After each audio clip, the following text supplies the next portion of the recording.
Type 2 diabetes is a heterogeneous disease primarily characterized by a deficit in both insulin secretion and insulin action, which consequently causes an increase in plasma glucose. There are approximately 1.2 million cases of type 2 diabetes in Australia, with 280 new cases each day. That's approximately 100,000 new cases each year. Type 2 diabetes makes up to 90% of all cases of diabetes, with regional and remote areas having a higher rate than major cities. 60 to 69 years presents the largest number of cases, with 775,000 people with type 2 diabetes being 60 years or older.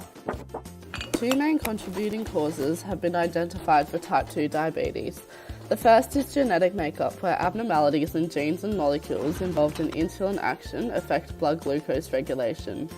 Environmental factors such as obesity cause decreased muscle mass, which induces insulin resistance. Insufficient energy consumption results from increased fat and simple sugar intake and decreased starch and dietary fibre intake. These overall factors cause insulin resistance and impaired insulin secretion, the major characteristics of type 2 diabetes. Three major changes occur as a result of insulin resistance. They include impaired insulin-mediated glucose uptake, incomplete suppression of hepatic glucose output, and impaired triglyceride uptake. In normal physiology of skeletal muscle, insulin is able to promote glycogenesis and inhibit glycogenolysis. Upon insulin binding to a receptor, glucose enters skeletal muscle via a GLUT4 transporter, and the transcription of glucokinase and glycogen synthase occurs. These enzymes are responsible for the glycogenesis pathway. Alternatively, the presence of insulin inhibits the transcription of glycogen phosphorylase and glucose-6-phosphatase. These enzymes are responsible for glycogenolysis. In cases of type 2 diabetes, however, insulin is unable to bind and consequently blood glucose is unable to be stored. Additionally, as the cells become more energy-starved, the body compensates by performing glycogenolysis, further increasing glucose concentrations. A further result of insulin resistance is incomplete suppression of hepatic glucose output. Due to the low levels of glucose and therefore energy within cells, the body secretes glucagon in an attempt to resolve these imbalances. Glucagon is able to bind directly on a hepatocyte receptor, which ultimately results in gluconeogenesis, the production of glucose from other sources. This glucose is then released into the bloodstream, causing an increase in blood glucose concentration. The final result of insulin resistance causes impaired triglyceride uptake by fat. This insulin resistance causes increased fatty acids in the bloodstream as a result of an inability to store them. To compensate for these imbalances in glucose and fatty acid, the body tries to overcome this by increasing insulin secretion.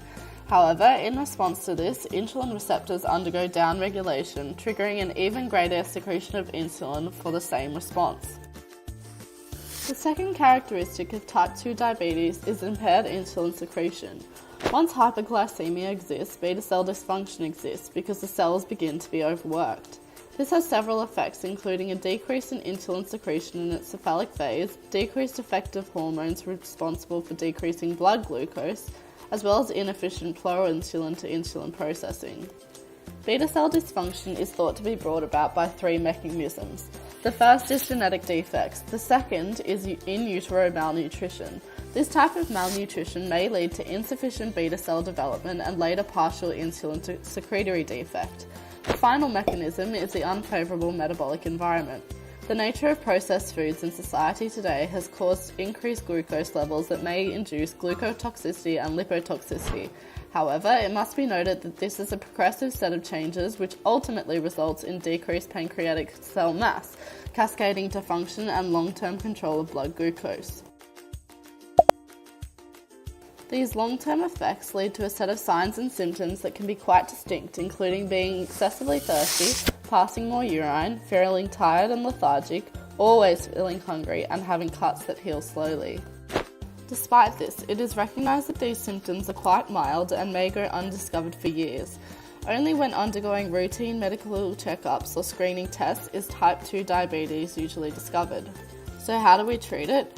Treatment for type 2 diabetes is not curative, but rather preventative of further complications. It requires early intervention in the form of lifestyle improvements to avoid glucotoxicity, lipotoxicity, and associated complications with the disease.